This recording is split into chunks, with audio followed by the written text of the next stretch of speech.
everybody. Welcome to 2024. I'm Raina Nielsen. I'm the event specialist at Blue Cypress Books, and welcome to Book Banter. This evening, I will be talking with Arden Joy. Her upcoming book is Keep This Off the Record. I am so excited to talk with her about this book. It is Abigail and Freya, who were enemies in high school, and then they come back for their reunion and they're enemies at their reunion. But this time, Abby's best friend and Freya's assistant have potentially fallen in love. Hilarity and romance ensues. So it is such a fun read, and I can't wait for it to come out and sell it to everybody and talk to Arden about it this evening. I'm also going to end up talking to Arden about her travel community, Girls Who Travel, because I love to travel, and we're going to talk a little bit about that as well. If you have any questions during the event, type them in the comments below, and we will answer them during the event. So without further ado, I'm going to welcome Arden to Book Banter. Hi! Hello! Oh my gosh, you made me excited about my book. Yay! I'm glad you're excited about your book. Oh my gosh. So this is your first romance, but is it your first book? This is my first book, yes. Yeah, I know. That's so exciting. It sounds exciting to me, because you are a writer and you've written in all these other mediums, but now you've got it all in this one beautiful package. How is that different? How does that feel? Go. It is so different, right? So I also run a website, as you said, a travel community that started as a website called Girls Who Travel. So I write a lot for that. But those are sort of short blog posts as opposed to kind of this encapsulated story. And I don't know, it's different because people are going to take it home and read it. Well, and I can't just log in and read it either. It's more of an experience. Yes, that's such a good. Yes. Exactly. Yes. And there's going to be an audiobook version, which is just wild that people, I have 2 kids, so I've become a real audiobook person. It's one of the best ways for me to find time to read. So it's just really amazing to think that people might be sitting on the bus or walking past me and listening to my words. How wild would that be? Yeah, to realize whether it was the physical book or the audio book, and you just sort of look over and go, "Oh my, that's my book." Oh my gosh, that's the dream. I feel like there's 2 dreams. One is the airport, right? You want to see your book at the airport bookstore. I don't know why that is. I guess it's because you think people are just picking up something for their vacation read, and it's your book. And then I think looking over and someone's holding your book, that would be amazing. Yeah, I get excited. Okay, I do the airport bookstore thing. I'm looking for people I know. But I've been doing this long enough where almost every time there's somebody that I have met or of interviews have been on Book Banter, something like that. And so I'm always looking to see where are my friends? I love that. Yeah. Well, fingers crossed I'm one of your friends someday that you see in the airport. I'm going to keep my eye out for it. Yeah. I love the movie Almost Famous. And there's a line in that movie, and it's something when you get lonely, just go into the record store and see your friends. Yeah. And I feel that way about bookstores a lot. Yes. Yeah. Bookstores are where all your friends, real and fictional, are. Exactly. So tell me, what's your writing journey? Did you make a transition from the travel writing to romance writing, or fiction, nonfiction? Where does it come from? Where does it come from? Yeah, it's so funny writing. When I tell people that I have a book coming out, they always go, "Oh, a travel book?" Everyone assumes it is, and I'm like, "No, totally different. This is a fiction. It's a rom-com," and they're like, "What?" I think some of that journey is that this idea came to me over 20 years ago. There was a period of time, I don't want to say how long ago, when Shakespearean remakes were kind of the thing in the movies. They were doing a lot of those. You might remember like 10 Things I Hate About You, that kind of thing. And I have always been a big fan of Shakespeare. And my favorite play was Much Ado About Nothing. Nice. So I kept thinking, well, of course, this is the ultimate rom-com. Somebody's going to do a remake of it. And I waited and I waited and I waited and nobody did it. And then finally I was like, all right, well, if nobody's going to do it, then I'm going to do it. Yes. So yeah, that was kind of where the idea came from. And it, like I said, it took 20 years. It was, part of it is just life, right? It was this idea that I had. I knew I wanted to write this book. But school, and I lived in Japan for a while teaching English, and life just happens, and I've got kids, it just took some time to sort of get to a place where I had finished it. And then the publishing process is intense. Trying to find someone who wants to publish your book, it takes a lot of stamina. I know a lot of people will talk to me and they'll be like, I'm just starting and it's really hard. And I'm like, it's really hard. You get rejected a lot. And there's something about having your art rejected that's different than any other. It's harder than getting rejected for a job. It's harder than getting rejected for a date. I don't know what it is. It's like, right, because it's a part of you, this thing that you created out of yourself that then people are like, no, and it feels so. And I know it's not that to them. It's not that simple. It's just no, but it feels that way. You're like, how can you just dismiss this thing that I made? But there's so many factors that go into it, and there's all these different reasons. It may not be right. I mean, there could be an agent or a publisher who literally just got a book that was similar to yours, and they're not going to sell two of them at the same time. So there's so many things that are at play, and you just have to keep going. And then, yes, in the middle of all this, then I started writing a travel blog. Well, that is a perfect segue to our first question. Linda is asking, how did you get into travel writing? Yeah, so my story is that this was around the same time. I grew up in a family that didn't have a lot of money, and so we didn't really travel growing up. We traveled locally, which is totally travel, but that kind of that experience of exploring the bigger world was something that I had never done. And so when I was a little bit older, I wanted to do that big trip, and I really had to figure it out for myself. I had to, I didn't know what a hostel was. I didn't know what a visa was. I had to learn all this by myself, and it was scary, but just like with publishing, I did it, right? I pushed through the fear and did it. And it was really transformative for me, right? This experience of seeing the world and learning that, we're all really different and then also very much the same. It was so cool. And I came back thinking, oh my gosh, I want experience. How can I help make that happen? And so I decided that I would start writing about travel and kind of tips. I would write tips and tricks, things I had figured out, like what's a hostel or how do you eat on a budget, right? I was really kind of coming from that mindset. And then I started inviting other travel writers to share their experiences, because one of the things I realized quickly was that my experience is this big in this whole huge world of travel experiences, and it was only going to work if we all worked together. So my own blog turned into a community blog. And from there, it turned into a community where we have 86,000 members representing over 100 different countries. And we offer all different kinds of resources. But at the end of the day, it really comes back to that blog, to that, travel writing, because that, social media is so fast and everything. People post things and it's there and then it's gone. But you can really provide really robust content on a blog, and it lives there and people can search for it and find it and continue to support each other that way. So yeah, that was the beginning of my travel writing. And I have plans for travel books too, but one thing at a time. Right.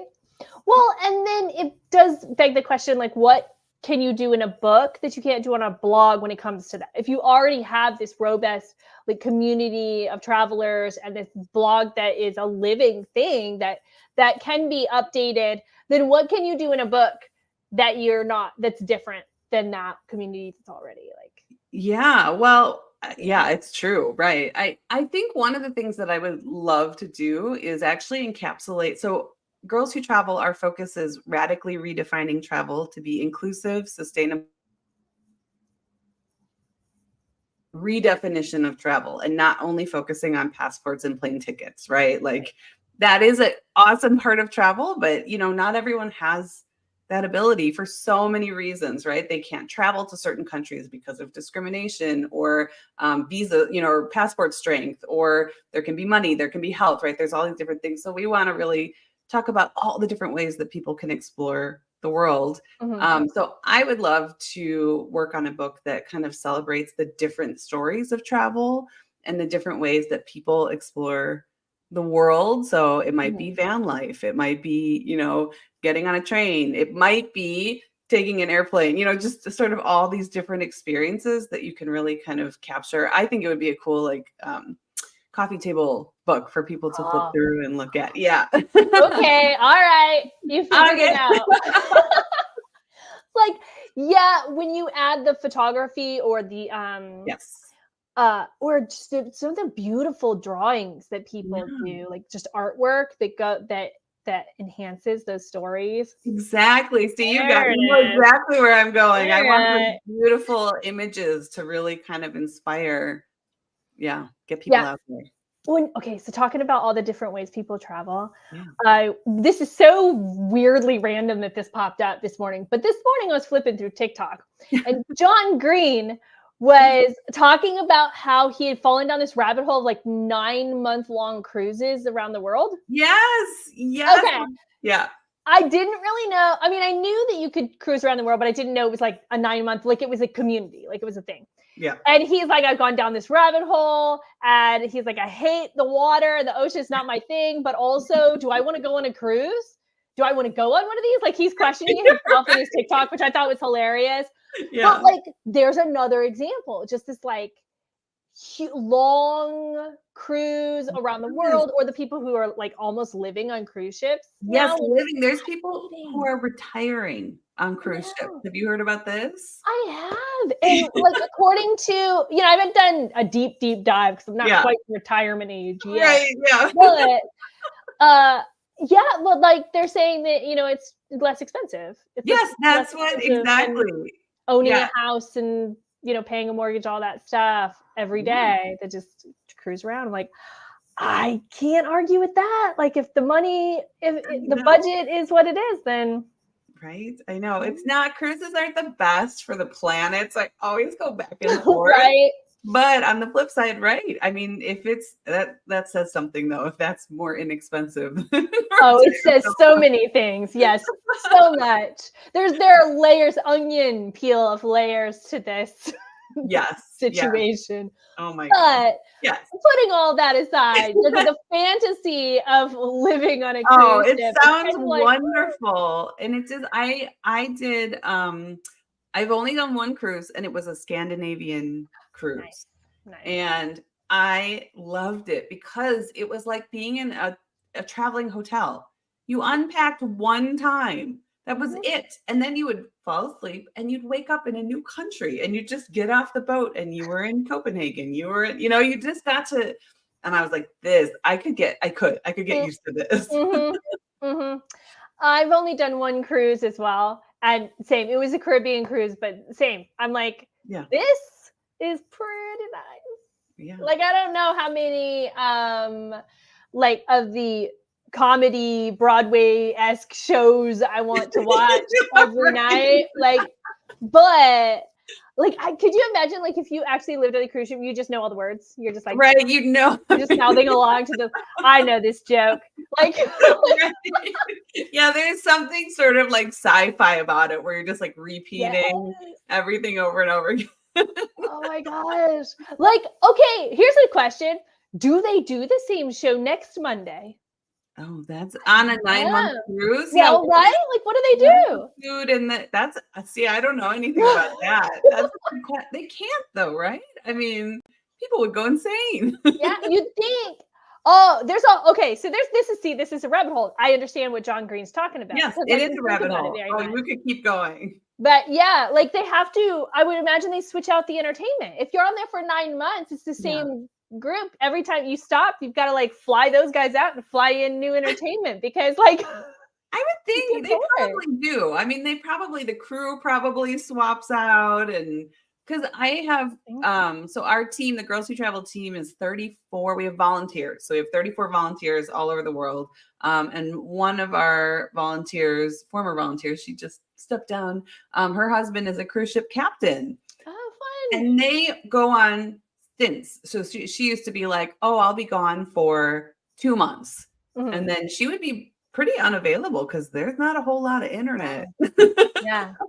So that's the other thing, is you'd have to sort of be prepared to really be disconnected in a way, because, you know, for hours or days at a time, you don't have a lot of internet. So, you know, and think about the movie selection too.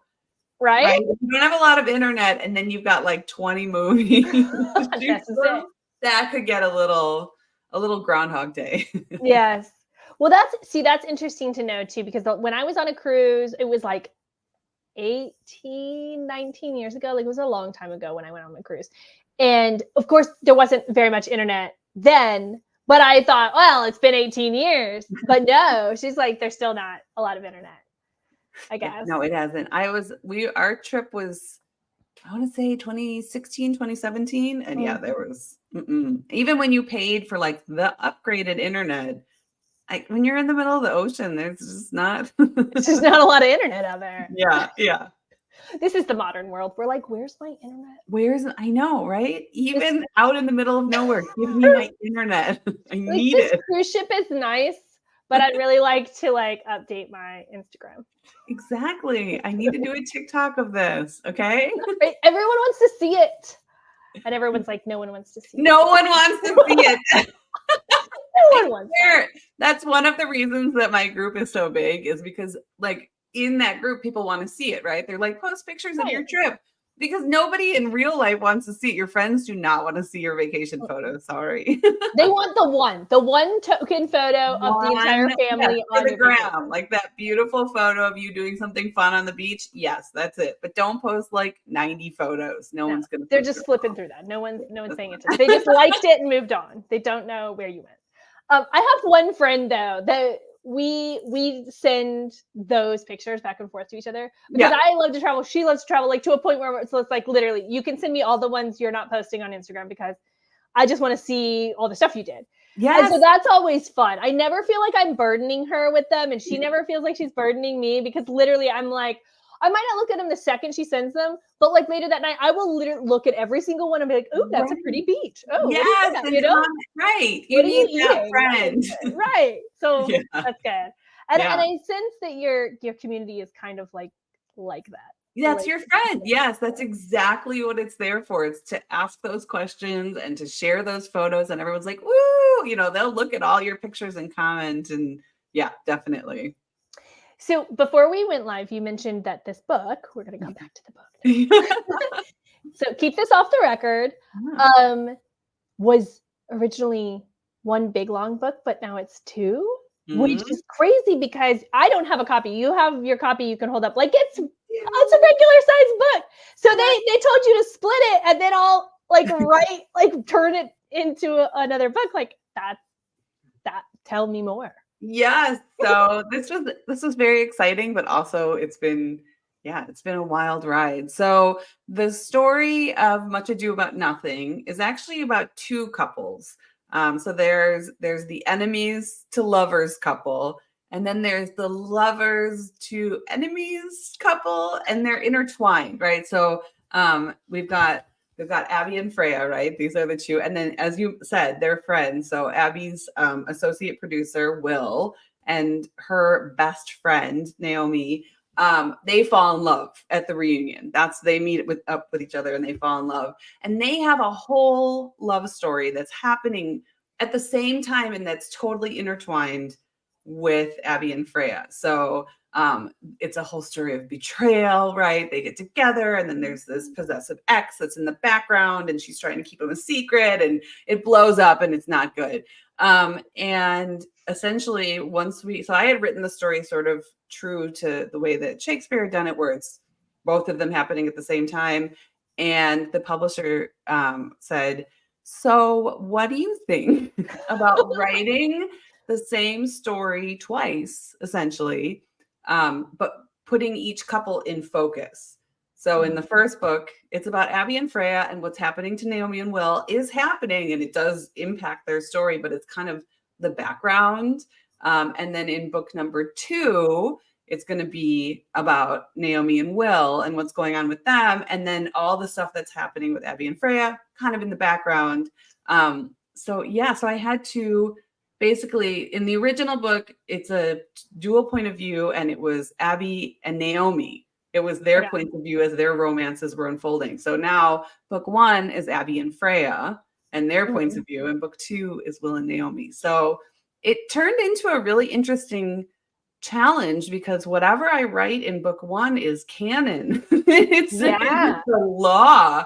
And I have a lot of scenes that are overlapping, right? It's the same story, but from a different perspective. So what's something that somebody says in book 1, I now have to write the same scene from a totally different perspective. Maybe they come into the room later and they're kind of talking to someone else, but then there's an interruption, and you can hear some dialogue from book 1, but I have to make sure it works. And it's been challenging to make sure that those pieces all work. Okay, what is your organizational process for that? Like, do you have it printed out, so you can read it side by side, or do you just have the points outlined? Or oh my gosh, because that's I'm like, okay. Here's what I'm picturing. This is a wall of Post-it notes. No wall. I don't have any wallpaper. Actually, that wouldn't be a bad idea, right? So the first book I did not write. I just wrote. I knew it was more points, right? I knew the general direction. I knew when things needed to happen, and I let the characters. One of the things that I'm really, really happy about with this book is that as the reviews have been coming in from early readers, they love the cast of characters. This is sort of a Friends kind of book, right? Old school. You can tell I'm older, but yeah, it's an ensemble cast. And so these characters are very, they're playful and fun, and they really moved the story forward. It was a piece of cake. This one, obviously, book number 2, which is due in February, my first draft, and I'm getting there. Plenty of time. Especially with the book release at the end of January. I mean, come on. I know. Yes. To be have you looked at this timeline, y'all? At the end of this, I'm gonna clip this from YouTube and send it to my editor and be like, did you hear? So I had to go through each chapter. I use something called Scrivener. I don't know if you've ever, it's a really nice, but I know what it is. It's a writer's tool. So it's basically a desktop or phone application that really lets you, it has the wall. You can create like a cork board and really kind of move things around. And so I had written each chapter, what needed to happen in that chapter. And then I had my final copy. And then I had to keep asking, because we'd finished it, and then it would get one more round of editing, right? And then I'd be like, I need the newest edited one so that I can, and then I would take chunks of dialogue whenever it overlapped. I would have to put that into my second draft and just copy line by line the dialogue, or double check. Oh, did they move to the corner of the room? Did they sit down before they said that? Where was everybody? Oh, it's been really hard. I love that though. Okay, to read these back to the back when they're both out is going to be fun. It's going to be fun. Exactly. I feel like you get this sort of I don't know, you get this behind the scenes for both books, right? Because a lot of what's happening in these books is hijinks, right? Mhm. They're trying to get this couple that hate each other to fall in love, right? So the friends are kind of doing stuff behind the scenes, and then there's so much going on with and so you get to like find out what was going on because you read book one and then you're like, what were they doing in the other room? Oh, I knew when I was writing, I knew what they were doing, but you don't. Right. Which usually we never get to learn. Right. Yeah. Right? There's Exactly. that it's just something a lot of these behind the scenes things the author knows because Yep. you need that motivation, but if it's not Right. part of the story, you don't need to like bog down the page with all of that. So we never get to learn, but this we will. Yeah. I'm Yeah. excited about that. It's gonna be fun. I'm really excited. I also love, like, from my point of view as a reader, I'm like, oh, well, that sounds really fascinating to read. But as a bookseller, like, I can't wait to have them both side by side and be like, wait till you hear about this, Yeah. right? And like to Right. pitch it like that with both books is gonna be fun. Yeah. Yeah. I hope so. I hope everyone thinks it's as fun as I think it is, and you. So Well, there's, I mean, 2 people, 3 people, that's good. that's it. That's Start. all I need. Really, though, that is. If one person totally gets it, I'm happy. Is so you have the second book, Mhm. and you said that you had started this like a long time ago. Have you written other things in between or like had ideas for other like fictional stories in between? Yeah, absolutely. I have a couple actually. I've been really enjoying doing queer remakes of stories. Mhm. I just feel like the old stories that I love also just I love them when I was younger, and then as I got older, I was like, this is fun. I love the story, but it really doesn't represent me or my friends or the world or Right. so I love the Scarlet Pimpernel.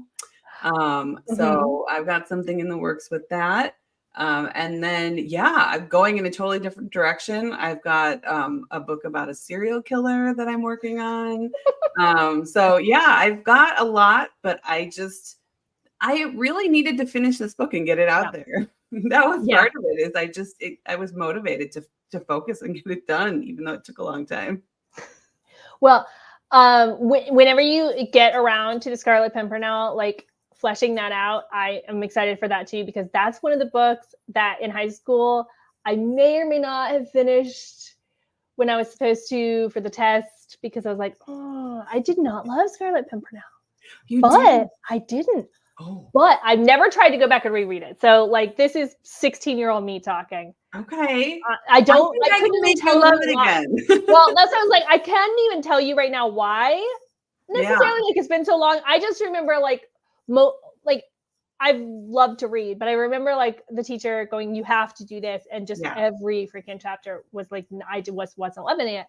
But I would love to hear a retelling of it, like a modern retelling, because clearly it's me mostly for the, you know what I mean? Like I'm okay admitting like this one is me. I just don't, there's some books that I just didn't get. But like I said, I've never tried to go back and in a retelling. I love retellings. I do Of too. books I've loved, of books I didn't love, of like just books I just love retellings, Yeah. especially with the like a nice modern twist on it. Yes. I'm in. Yes, exactly. Yeah, I mean, I think Scarlet Pimpernel, like, it makes me think of like Les Mis. Did you ever read Les I Mis? did not. I've seen it like 3 times. Yes, I've So seen I'm it, but it's just the writing, like, they were filling space. They were paid by yeah. the word, and Yeah, nobody what else did you have to do back then, right? You had time, right. you sat and you wanted to read every detail about the lace on her dress and and the hair on the horse. They just got in these descriptions where now we're like, yes, okay, like give me the romance. So Right, it's what is happening here? yes, you move things forward. So yeah, I think the Scarlet Pimpernel definitely has a lot of that. Mhm. So yes, I'm excited to. I think I can make you really love the story because I'm it's a in. lot. I will follow you. I would take your word for it. I'm gonna go down this path with you. I love I'm it. there. All right. So what do you like to read for fun? Like, do you read romance? Is that why you wrote a I romance? know, isn't that funny? I'm not a huge romance person. I love like thrillers, murder mysteries. Again, my reading has also just declined with my kids. It's been Yeah. Oh, yeah. a really sad period in my life.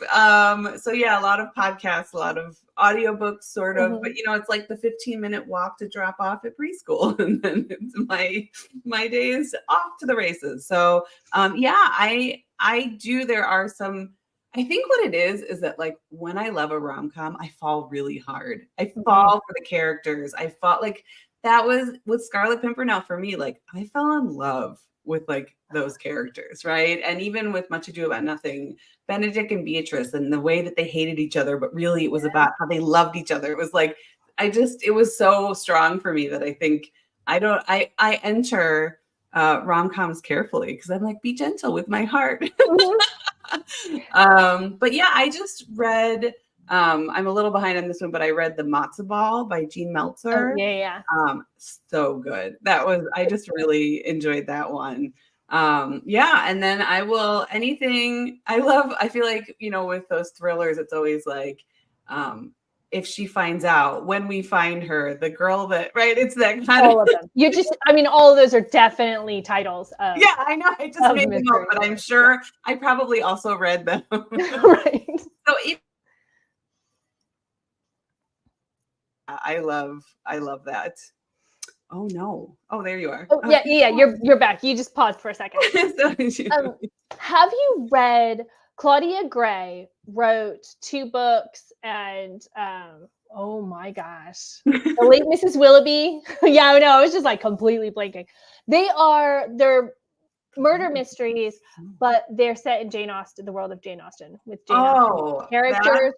Or like the children of Jane Austen characters. Yeah. And but I'm going to get them right now. That sounds totally like my jam. Yeah. Yeah, they're just a lot of fun. Like if you don't know the Jane Austen world too much, it's still just a fun, like just Clue-esque murder mystery, right? Yes. But if you do, yes, she is a true Jane Austen fan. So really? If you know Jane Austen, like she's just dropping little like Easter eggs for Jane Austen fans throughout.